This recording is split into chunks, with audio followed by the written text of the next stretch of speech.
Ciao a tutti ragazzi, bentrovati. Oggi vi presento una ricetta che vi avevo già anticipato in uno dei video precedenti. Oggi facciamo gli arancini siciliani, che comunque nel periodo delle feste si possono presentare magari la sera della vigilia o comunque durante le feste natalizie, o perché no, anche per il cenone di Capodanno, magari tra gli amici. Allora, andiamo subito alle dosi, io vi darò anche qualche dritta per ottenere degli arancini perfetti. Allora, abbiamo 1 chilo di riso, potete usare sia l'arborio che il carnaroli, vanno benissimo entrambi. Poi abbiamo del formaggio grattugiato e dei fiocchetti di burro, io direi un quanto basta, questo va a vostro piacimento. Comunque qui ho 80 grammi di formaggio grattugiato e circa un 40 grammi di burro, con cui poi andremo a condire il riso. Poi ho del sughetto che ho messo da parte, prelevato da ragù, poi vi spiegherò un attimino come l'ho ottenuto. Del ragù già pronto, perché comunque farò riposare per bene in frigo, in modo tale che si compatti per bene. Io ho utilizzato 1 chilo di trita, ho sfumato con del vino rosso e poi ho usato circa 800 grammi di concentrato. Poi abbiamo dei piselli che ho fatto bollire e dei piselli circa un 200 grammi. Poi abbiamo il caciocavallo, io direi circa un 250 grammi, però ecco, le dosi sono comunque abbastanza indicative perché comunque vanno a vostro piacimento in base a quanto ragù, quanto caciocavallo preferite mettere e anche per quanto riguarda i piselli. Quindi per prima cosa facciamo? Allora mettiamo a bollire 2 litri di acqua. Le dosi per il riso sono esattamente il doppio dell'acqua rispetto alla quantità del riso, quindi su 1 chilo di riso utilizzeremo 2 litri d'acqua che io intanto ho già messo su a bollire, quindi non appena poi bollirà andrò a versare il riso. Ho usato del dado, potete usare anche del brodo per insaporire l'acqua, anzi meglio il dado perché con il brodo andremo a aumentare la quantità dell'acqua, perché se invece volete inserire comunque del brodo dovete comunque arrivare a 2 litri. Una volta che poi l'acqua prenderà bollore andremo a versare il riso. Quindi attendiamo che l'acqua bolle e poi intanto vi spiegherò gli altri passaggi. Ecco ragazzi, l'acqua è giunta a bollore, quindi io ho immesso dentro il riso. Allora, 2 cose sul riso. Una volta che lo mettete dentro l'acqua, se iniziate a girarlo dovete continuamente girarlo perché il riso poi tenderà ad attaccarsi. Io invece ho messo dentro il riso, non ho girato, quindi in questo modo qui non si attaccherà. Quindi voi arrivate a fine cottura e una volta che il riso avrà terminato la cottura, vedrete che l'acqua è stata assorbita completamente del riso, quindi rispettando la dose di 1 chilo di riso e 2 litri di acqua, vedrete che alla fine l'acqua sarà perfettamente assorbita. Ciò farà sì che tutto l'amido rimarrà imprigionato all'interno della pentola, perché comunque non avremo acqua da andare a scolare. Quindi mantenendo queste dosi avremo la sicurezza che l'amido rimarrà imprigionato all'interno del riso e questo farà sì che le nostre arancine poi rimangano più amalgamate e quindi non si stacchino durante la frittura. Quindi questo è un passaggio molto importante. Quindi aspetterò la cottura del riso senza andare a mescolare, come dicevo prima. Poi, per quanto riguarda il condimento, allora ovviamente queste sono a piacere, io preferisco insaporirlo un po', anche se comunque il riso non tenderà poi ad attaccarsi, però preferisco inserire sia del burro che del formaggio, non lo faccio perché altrimenti il riso non si compatta per bene, è giusto per andare a insaporirlo. E poi andrò a metterci anche un po' di sughetto che ho prelevato dal ragù. C'è chi lo mette direttamente dentro l'acqua, io preferisco farlo dopo al termine della cottura. Come ho ottenuto questo sughetto? Allora io una volta che ho inserito il concentrato dentro il mio ragù ho diluito con un po' di acqua per fare in modo che venisse un po' più liquido all'inizio. Dopo una mezz'oretta, quindi quando il nostro ragù si sta insaporendo, prelevo dalla parte superiore un po' di sugo in modo tale che la trita sia ancora nella parte più bassa della pentola. Prelevando invece un po' di sugo con della trita rischierei poi di trovarmi la trita dentro il riso e magari qualche pezzettino che mi fuoriesce durante la cottura delle nostre arancine, quindi potrebbe andare a bruciacchiarla. Quindi preferisco avere un sugo un po' più limpido, quindi senza trita, che vado a prelevare proprio dalla parte alta della mia pentola, perché inizialmente avremo la parte della trita che rimarrà sotto e la parte del sugo che rimane un po' più in alto. Quindi io ecco preferisco inserire questo sugo un po' più limpido e come dicevo prima al termine della cottura del riso. Dopodiché lo andremo a stendere sulla teglia e io anziché farlo riposare un 3-4 ore lo faccio riposare tutta la notte in modo tale che domani sia bello freddo e posso lavorarlo meglio. Quindi ci vediamo al termine della cottura del riso e intanto vi faccio vedere il mio micetto. Eccolo qua il mio Bex, sempre molto tranquillo. c'è qualche ragazza che mi segue che mi ha chiesto appunto di rivederlo e quindi ve lo faccio rivedere. Niente, dai, diciamo che ci intratteniamo un attimo mentre il nostro riso continua a cuocere. Ecco, il nostro riso io l'ho scolato, anzi scolato, scusate, ho spento la fiamma, gli ho dato una mescolata, l'acqua si è completamente assorbita, come vi dicevo, quindi rispettate questa dose e avrete questo risultato. Quindi adesso lo mescoliamo un attimo. Se volete aggiungere un pizzico di sale perché magari lo sentite leggermente in sapore, fatelo pure in questo momento che è ancora bello caldo. Quindi cosa facciamo adesso? Andiamo a inserire il nostro sugo, che vi dicevo prima. Magari ecco qualche pezzettino di trita è rimasto, però insomma poco poco. E quello che vi dicevo prima è appunto per quanto riguarda la trita che fuoriesce, non è che fuoriesce dall'arancino, scusate, forse ho sbagliato a parlare, magari qualche pezzo di trita imprigionato nel riso potrebbe rimanere nella parte esterna dell'arancina che poi andremo a impanare, per quello che poi potrebbe dare fastidio durante la frittura. Quindi mescoliamolo per bene in modo tale che avremo un riso bello colorato e anche un po' più saporito, con l'aggiunta del nostro sughetto. E a questo punto andiamo a inserire il nostro burro,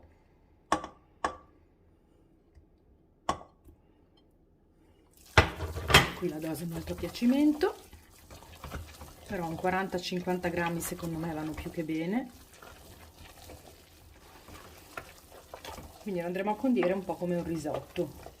Vi assicuro che il riso sarà bello saporito e darà una marcia in più al nostro arancino. Poi andiamo a inserire il nostro formaggio. C'è ancora un pezzo di burro. Quindi continuiamo a mescolare e poi lo andiamo a scolare nella nostra teglia. Ecco qua ragazzi, abbiamo condito il nostro riso, quindi adesso io ho imburrato leggermente una teglia e adesso andiamo a stendere il nostro riso.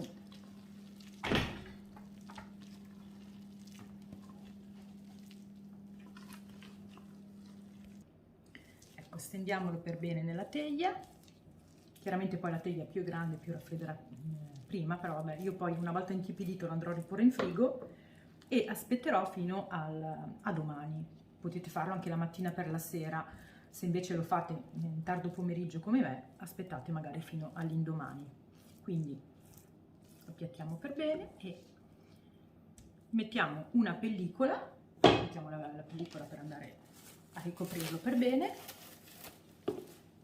Quindi noi abbiamo tutti i nostri ingredienti pronti e a questo punto aspettiamo solamente che il riso si raffreddi per completare i nostri arancini. Eccoci ragazzi, è passato il nostro riposo, io ho fatto riposare il riso tutta la notte, come vi dicevo, quindi si è compattato per bene, il nostro ragù anche, e poi abbiamo qui gli altri ingredienti per procedere con i nostri arancini. Allora io ho qua un attrezzo molto comodo che comunque trovate ormai in commercio, anche online, per fare i nostri arancini, però magari non tutti ce l'hanno, quindi vi farò vedere inizialmente con le mani, anche se sicuramente tanti di voi li sapranno già fare, quindi magari vi faccio vedere quello a pera, visto che comunque quello lì tondo è abbastanza semplice da fare. Vediamo. Quindi cosa facciamo? Prendete una palla, la andiamo a compattare per bene, poi andiamo a creare l'incavo dentro.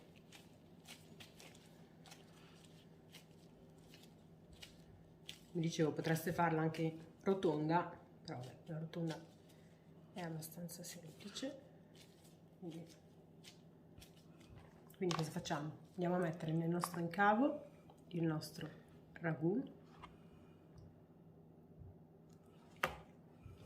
poi andiamo a mettere il nostro caciocavallo e qualche pisello, magari mettiamo ancora un pochettino di ragù, magari aggiungiamo del riso, andiamo a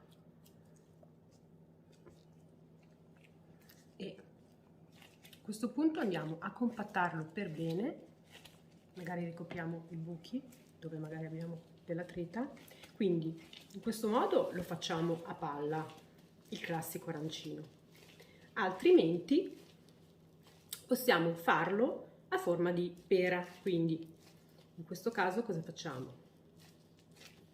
cerchiamo di tenerlo tra le mani, comprimerlo per bene. Quindi con questa parte qui andremo a dare la punta del nostro arancino.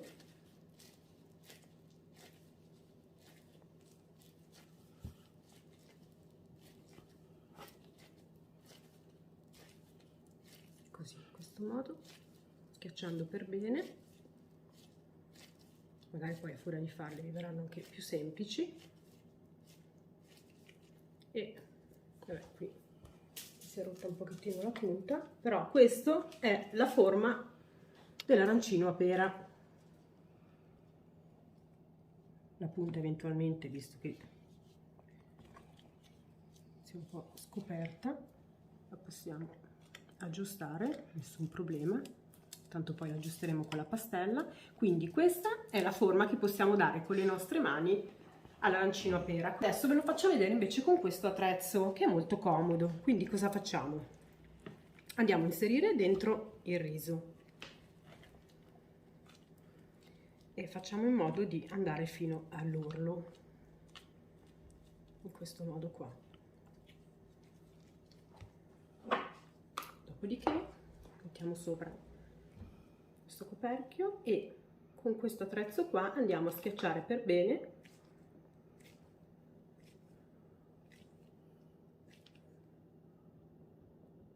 in modo da compattare per bene il tutto e creare il nostro incavo all'interno. Quindi mettiamo il nostro ragù dentro, cerchiamo magari di schiacciare un po', in questo modo qua, in modo tale da mettere più ripieno possibile. Quindi prendiamo qualche pezzettino di caciocavallo, mettiamo qualche pisello e poi andiamo a mettere ancora del ragù. Facciamo in modo da lasciare magari giusto circa 2 dita, in modo tale da andare a mettere altro riso nella parte superiore, quindi un leggero strato.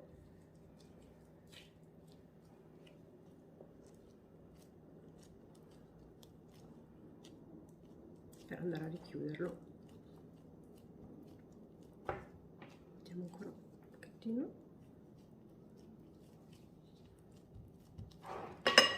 Schiacciamo per bene in modo tale da pressare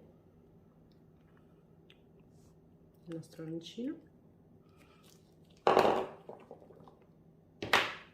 Dopodiché ed è uscito il nostro arancino. Eventualmente, se vedete che fanno un po' fatica a uscire, magari ungete un pochettino il nostro aggeggio di olio.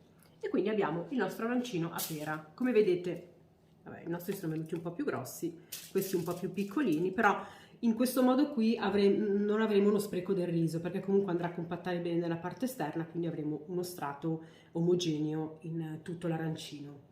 Quindi io procedo a creare i nostri arancini. Ecco, noi abbiamo fatto le nostre arancine e ce ne sono venute esattamente 19. Quindi, beh, le abbiamo fatte tutte quante a forma di pera, però potete farle sia tonde che a pera, insomma, come più preferite. Adesso quindi procediamo a impanarle. Allora, per quanto riguarda la pastella, io userò della farina 00, dell'acqua e un uovo. Potete farla anche solamente con la farina e l'acqua, c'è chi la fa solamente con l'albume, c'è chi la fa solamente con l'uovo sbattuto e poi il pangrattato. Ecco, questo va a vostro piacimento. Secondo me con questo tipo di pastella viene molto più croccante l'arancino. Quindi cosa facciamo? Procediamo a inserire della farina. Qui non ci sono delle dosi precise. Iniziamo a inserirne un po', poi vi farò vedere la consistenza finale. Quindi iniziamo ad aggiungere dell'acqua, iniziamo a mescolare e aggiungiamo anche l'uovo. Legamiamo per bene.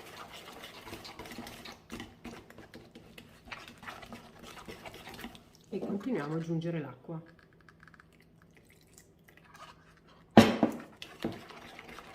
Io una volta procedevo a farla solamente con la farina e l'acqua, poi però ho scoperto che inserendo anche l'uovo viene molto più croccante la pastella. Quindi continuiamo a lavorare, eventualmente aggiungere acqua o farina. Ok, quindi questa è la nostra consistenza che dobbiamo ottenere, poi comunque facciamo una prova inserendo dentro l'arancina. Quindi in totale io ho inserito quasi 3 bicchieri d'acqua, 3 bicchieri di farina quasi, quindi facciamo un 2 cucchiai e 3/4, un bicchiere abbondante di acqua e poi ho inserito l'uovo. Quindi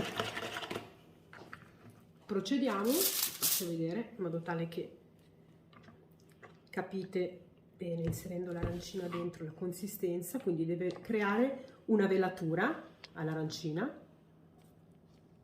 Giriamo per bene, vedete? In questo modo qua, la facciamo scolare per bene e poi andiamo nel pangrattato.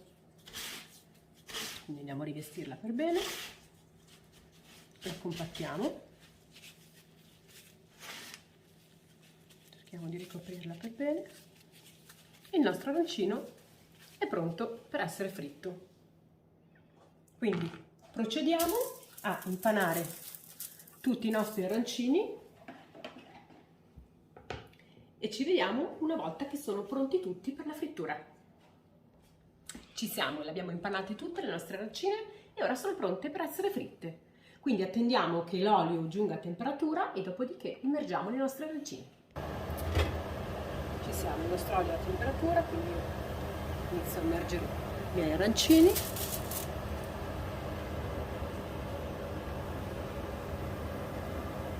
li facciamo dorare per bene, quindi ci vorranno un po' di minuti.